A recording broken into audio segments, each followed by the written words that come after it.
বিসমিল্লাহির রহমানির রহিম। প্রিয় ছাত্রছাত্রীবৃন্দ, আসসালামু আলাইকুম। আশা করি তোমরা ভালো আছো। আমি মোহাম্মদ জাকির হোসেন, প্রভাষক, পদার্থবিজ্ঞান, মির্জাপুর সরকারি কলেজ। আমি তোমাদের এখন পদার্থবিজ্ঞান দ্বিতীয় পত্রের ষষ্ঠ অধ্যায়ের জ্যামিতিক আলোক বিজ্ঞান সম্বন্ধে আলোচনা করব। আমি তোমাদেরকে প্রথমে জ্যামিতিক আলোক বিজ্ঞানের পটভূমি, প্রতিফলন ও প্রতিসরণ নিয়ে বিশ্লেষণ করব।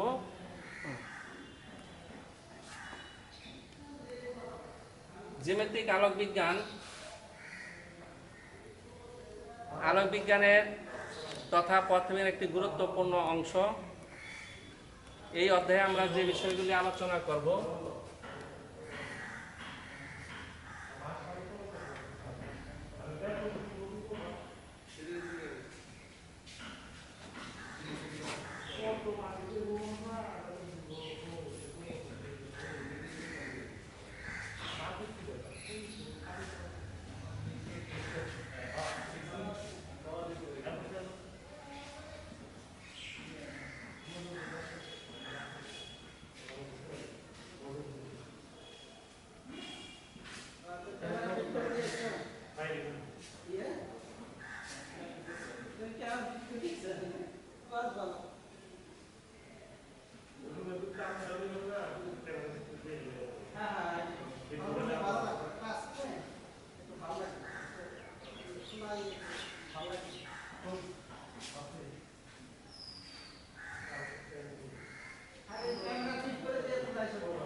প্রতিফলন, প্রতিসরণ, প্রিজম, লেন্স, লেন্স তৈরির সমীকরণ, বিম্ব আলোক যন্ত্র, মাইক্রোস্কোপ ও টেলিস্কোপ। এখানে মাইক্রোস্কোপটা আমাদের খুবই গুরুত্বপূর্ণ একটা বিষয়। এখানে যে দেখা যাচ্ছে, মাইক্রোস্কোপ দিয়ে আমরা এখন পৃথিবীর সমস্ত যত জীবাণু তত্ত্ব আছে সেগুলো আমরা এখানে দেখতে পাই। আর এখনো বর্তমানে আমাদের করোনা যে জীবাণু, সেগুলোই মাইক্রোস্কোপের সাহায্যে আমাদের বের করতে হয়। তারপরে টেলিস্কোপের সাহায্যে আমরা কি দূরের জিনিসগুলো দেখতে পাই। এখন এই জিনিসগুলো আমাদের জীবনে খুবই প্রয়োজনীয়, খুবই গুরুত্বপূর্ণ। এখন ছাত্র তোমাদের মনে প্রশ্ন জাগতে পারে, জ্যামিতিক আলোক বিজ্ঞান কেন হলো? কারণ আমরা যখন জ্যামিতি সমাধান করতে যাই, সেখানে আমাদের রেখার প্রয়োজন হয়। রেখার সাহায্যে আমরা জ্যামিতির সমস্যার সমাধান করি। এই জ্যামিতিক আলোক বিজ্ঞানের সেই রকমই আমাদের এই বিষয়গুলো, আমাদের যে আলোক সঞ্চালন ঘটে সেখানে আলোক রশ্মি তথা আলোক রেখার মাধ্যমে আমরা এই বিষয়গুলি বিশ্লেষণ করতে পারি। এখন আমি তোমাদের আলোক রশ্মি সম্বন্ধে বলবো।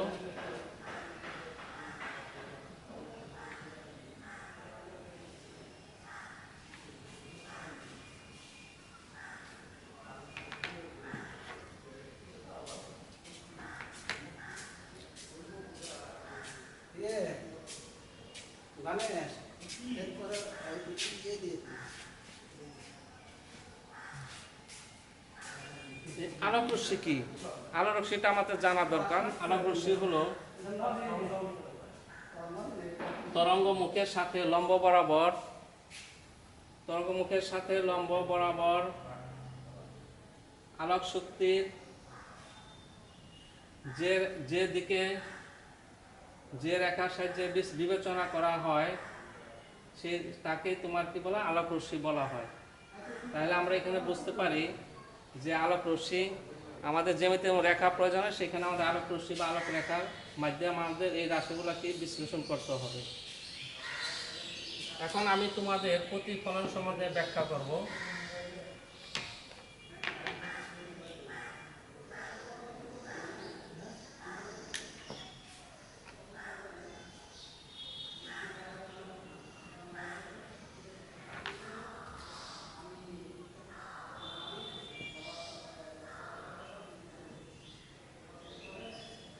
প্রতিফলন প্রতিফলন হলো কোনো আলোক রশ্মি কোনো স্বচ্ছ মাধ্যম দিয়ে গমন করে দ্বিতীয় কোনো মাধ্যমে আপতিত হলে বাধা পায় সেখানে পুরো মাধ্যমে ফিরে আসে। আলোর এই যে ঘটনা, এই ঘটনাকে বলা হয়, ফিরে আসা ঘটনাকে বলা হয় তোমার আলোর প্রতিফলন। প্রতিফলন প্রতিফলন আমি চিত্রের সাহায্যে দেখাচ্ছি তোমাদের।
প্রতিফলন দুই প্রকার।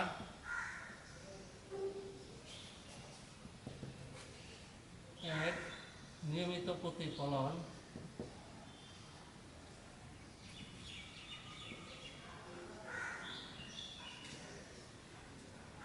দুই, অনিয়মিত প্রতিফলন।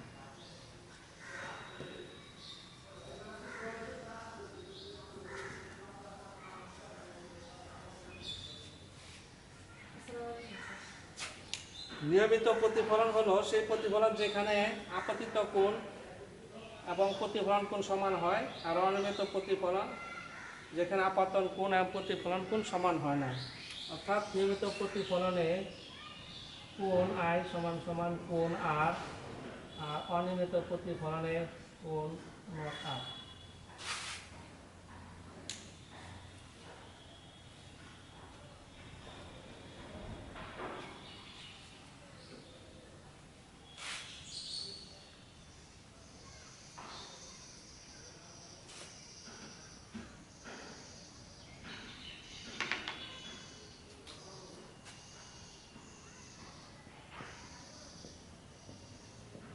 প্রতিফলন দুটি নিয়ম মেনে চলে।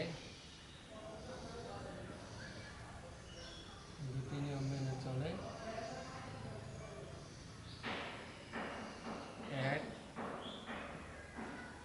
আপতিত রশ্মি প্রতিফলিত রশ্মি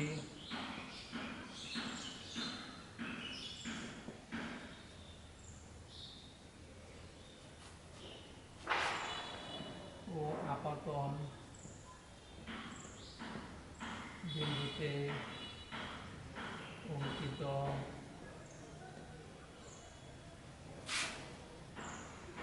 অবিলম্ব একই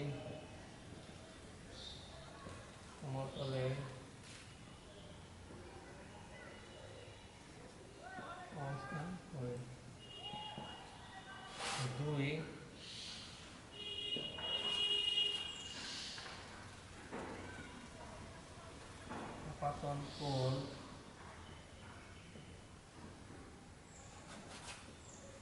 ও প্রতিফলন কোণ সর্বদা সমান হয়। অর্থাৎ আপাতন কোণ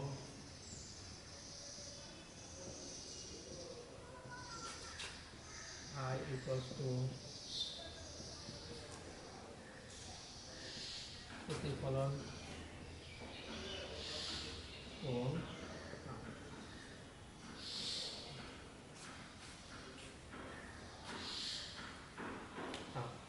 তাহলে আমরা এখানে প্রতিফলন কি দেখতে পেলাম? আপাতিত রশ্মি, প্রতিফলিত রশ্মি আপতন বিদঙ্কিত অবিলম্ব একই সমতলে অবস্থান করে। 2 নাম্বার, আপাতন কোণ ও প্রতিফলন কোণ সর্বদা সমান হয়। অর্থাৎ আপাতন কোণ I সমান সমান প্রতিফলন কোণ R।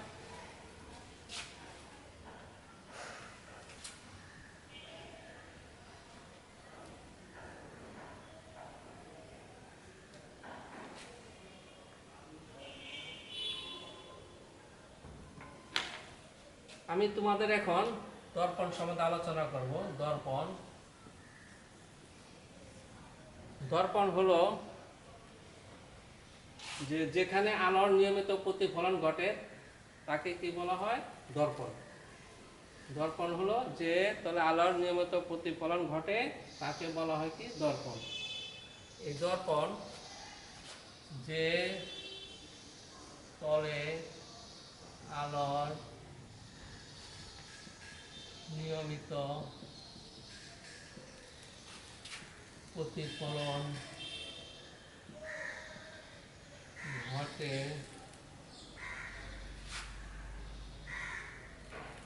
তাকে দর্পণ বলে। দর্পণ 2 প্রকার।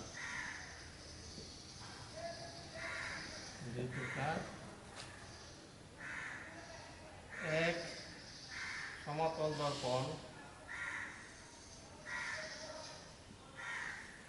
2, গোলীয় দর্পণ।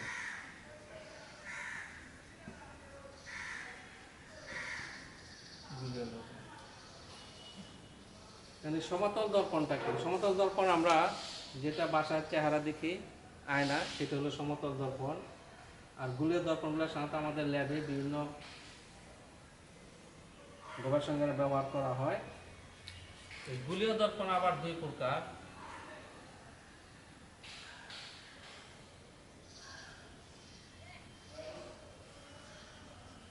গোলীয় দর্পণ 2 প্রকার। এক, অবতল দর্পণ।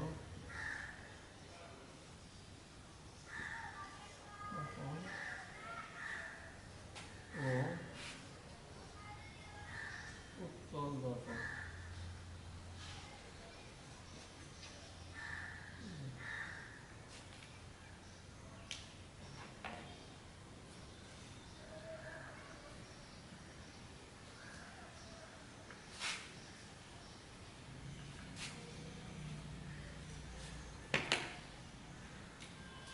অবতল দর্পণ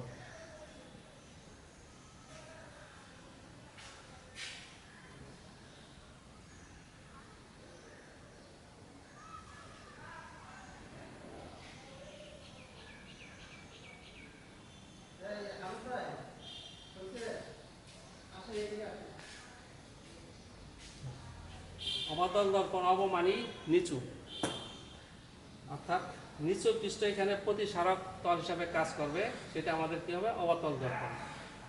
আর উত্তল দর্পণ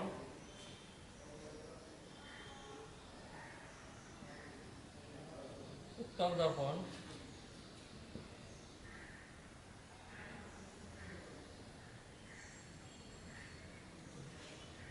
উত্তল মানে উৎ মানে উঁচু, তল মানে তল, উঁচু তল, অর্থাৎ উত্তল দর্পণের উঁচু পৃষ্ঠ প্রতিসরণ পৃষ্ঠ হিসেবে কাজ করবে, উঁচু তল উঁচু পাশ প্রতিসরণ কাজ করবে।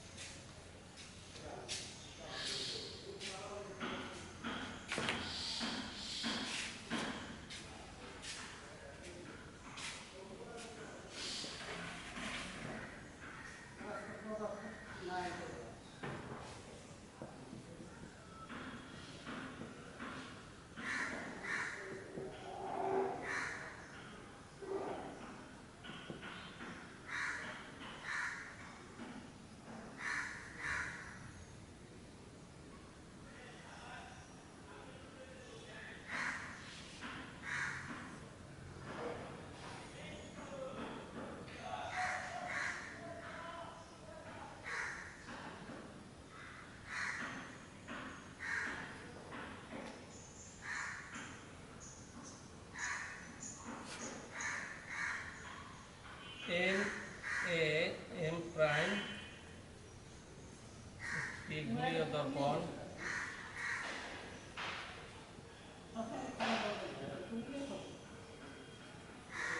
গুলীয় দর্পণ অবতল দর্পণ এখানে নিচু পৃষ্ঠে কাজ করছে। দর্পণ এ মেরুবিন্দু, দর্পণের মধ্যবিন্দুকে মেরুবিন্দু বলা হয়।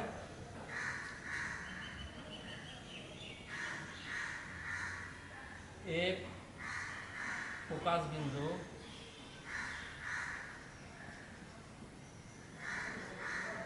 সি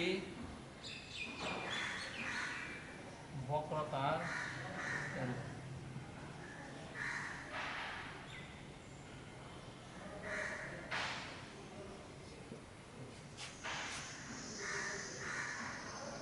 এ এফ সি অক্ষ, প্রধান অক্ষ।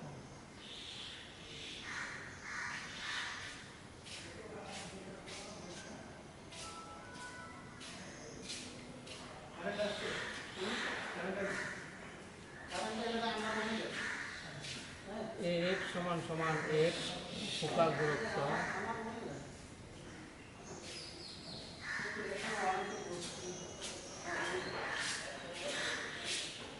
এসি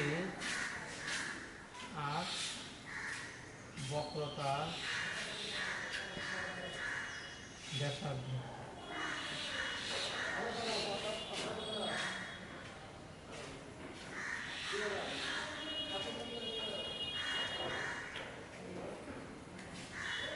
আমরা পাই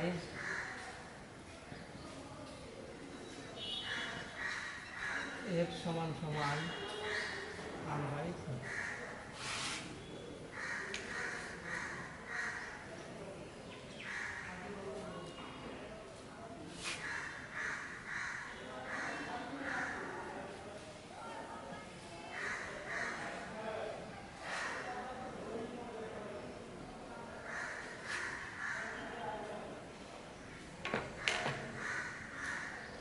এখন আমি তোমাদের প্রতিবিম্ব নিয়ে আলোচনা করব। প্রতিবিম্ব প্রতিবিম্ব আমরা জানি কোন বিন্দু হতে একগুচ্ছ আলোক রশ্মি দর্পণ বা লেন্সে প্রতিফলন বা প্রতিসরণের পর দ্বিতীয় কোনো বিন্দুতে মিলিত হয় বা দ্বিতীয় কোনো বিন্দু হতে অপসৃত হচ্ছে বলে মনে হয়, তখন এই দ্বিতীয় বিন্দুটিকে প্রথম বিন্দুর প্রতিবিম্ব বলা হয়। প্রতিবিম্ব দুই প্রকার,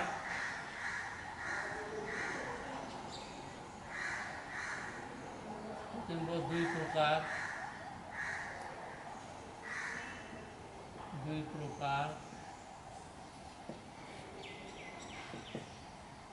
এক বাস্তব প্রতিবিম্ব, দুই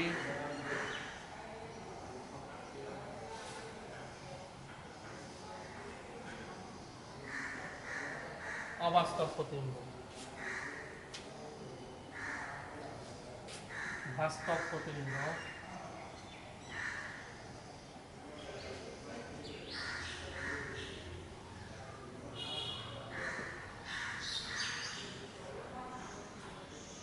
আলোক রশ্মি প্রতিফলন বা প্রতিসরণের পর প্রকৃতপক্ষে মিলিত হলে সেটা আমাদের কি বাস্তব প্রতিবিম্ব। বাস্তব প্রতিবিম্ব এরকম,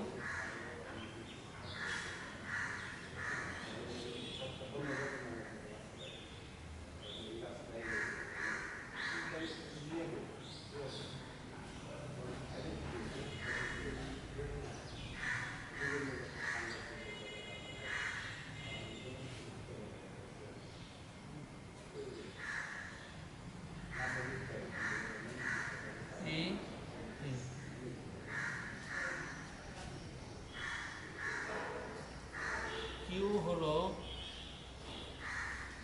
পি এর বাস্তব প্রতিবিম্ব।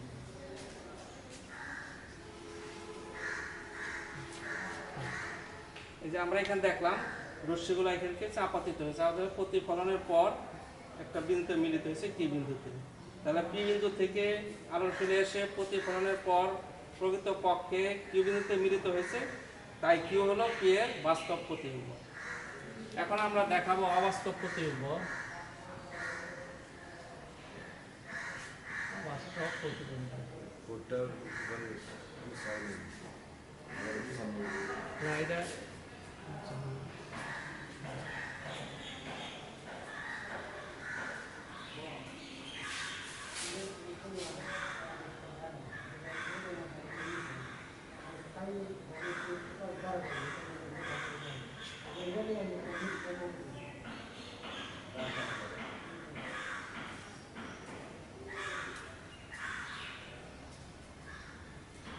P prime. এইখানে আমরা দেখতে পাচ্ছি পি প্রাইম থেকে একটা আলোক রশ্মি এসে দর্পণে বাধা পেয়ে প্রতিফলিত ফিরে গেল ওই পথে, আবার আরেকটি রশ্মি দর্পণে এসে সেটা ফিরে গেল, কিন্তু এই প্রতিফলিত রশ্মিদ্বয় এখানে মিলিত হচ্ছে না। কিন্তু আমরা যদি পিছন দিয়ে বর্ধিত করে এক জায়গায় করি তাহলে সেখান থেকে একদম মিলিত হচ্ছে টি প্রাইম বিন্দুতে। এখানে আমরা মিলানো হয়েছে, আর মনে হচ্ছে কি এই রশ্মি দুইটা তোমার পি বিন্দু থেকে অপসৃত হচ্ছে, তাই এখানে কিউ প্রাইমটা হলো কি পি প্রাইমের অবাস্তব প্রতিবিম্ব। কিউ প্রাইম হলো পি প্রাইম এর অবাস্তব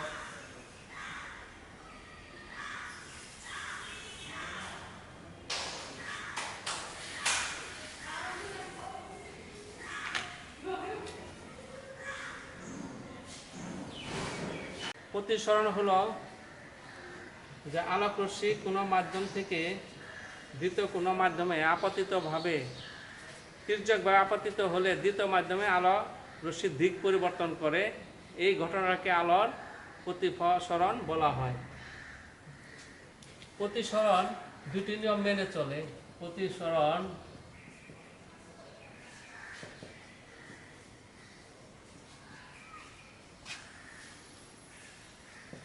দুটি নিয়ম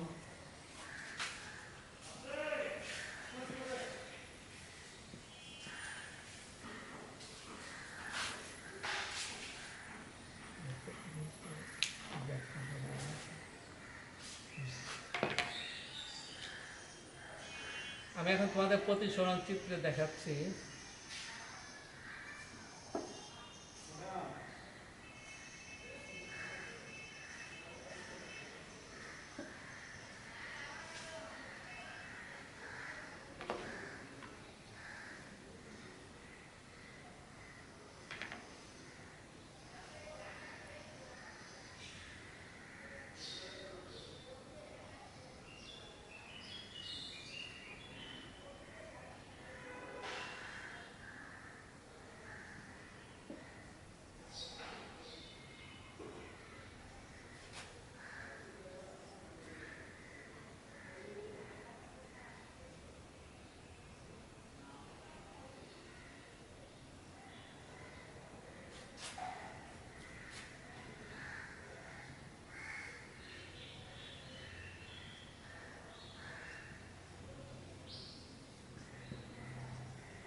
তাহলে এখানে আর এক রশ্মি এ ও বিন্দুতে এসে বেঁকে বি বরাবর চলে আসছে, তাহলে এটা হলো কি আলোর প্রতিসরণ।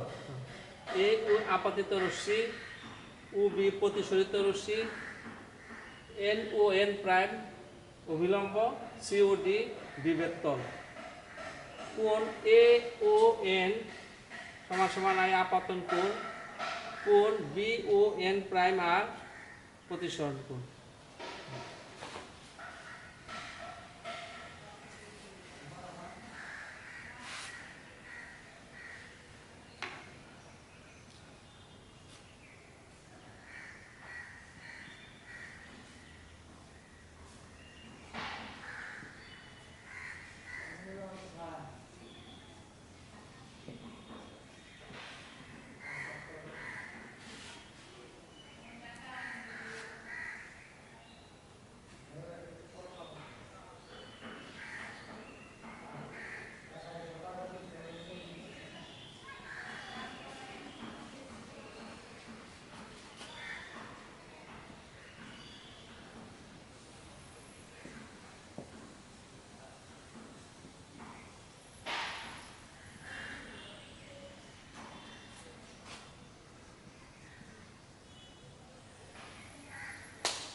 দ্বিতীয় নিয়ম,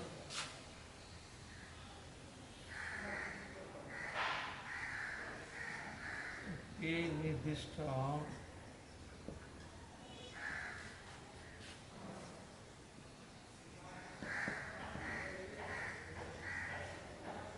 আলো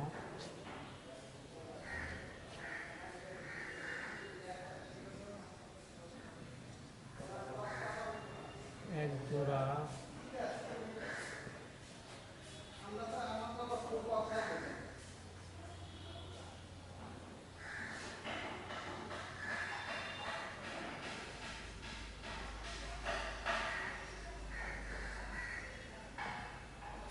মাধ্যমের জন্য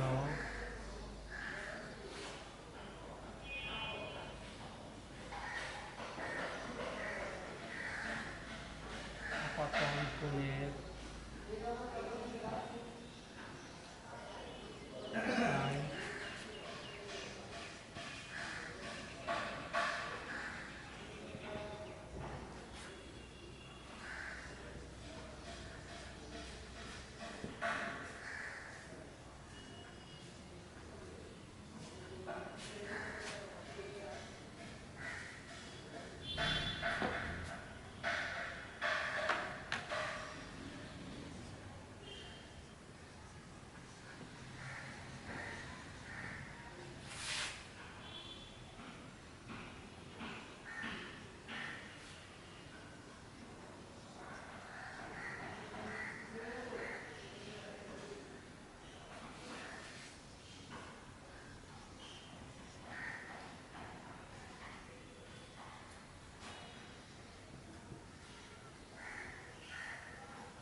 প্রতিসরণ বলে।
তাহলে প্রতিসরণ দুইটি নিয়ম মেনে চলে। আপাতিত রশ্মি প্রতিসরিত রশ্মি অবিলম্বে একই সমতল অবস্থান করে। দ্বিতীয়টি একটি নির্দিষ্ট বর্ণের আলো একজন নির্দিষ্ট মাধ্যমের জন্য আপাতন কোণের সাইন প্রতিসরণের সাইন অনুপাত একটি ধ্রুব সংখ্যা। এই ধ্রুব সংখ্যাকে প্রতিসরাঙ্ক বলাকে মিউ দ্বারা প্রকাশ করা হয়। অর্থাৎ প্রতিসরাঙ্ক মিউ সমস্যা আমরা সাইন বাই সাইন আর লিখতে পারি। এবং এই জিনিসটা আমাদের অবশ্যই মুখস্থ মন রাখতে হবে, এটা আমাদের গণিত সমাধান অবশ্যই দরকার হবে। থেকে আমরা আরও লিখতে পারি মিউ সমান সমান sine I1 sine R1 sine I2 dot dot dot dot. হ্যাঁ, তাহলে আজ এই পর্যন্তই থাক। আগামী ক্লাস আমরা আরো পরবর্তীতে আরো আলোচনা করব।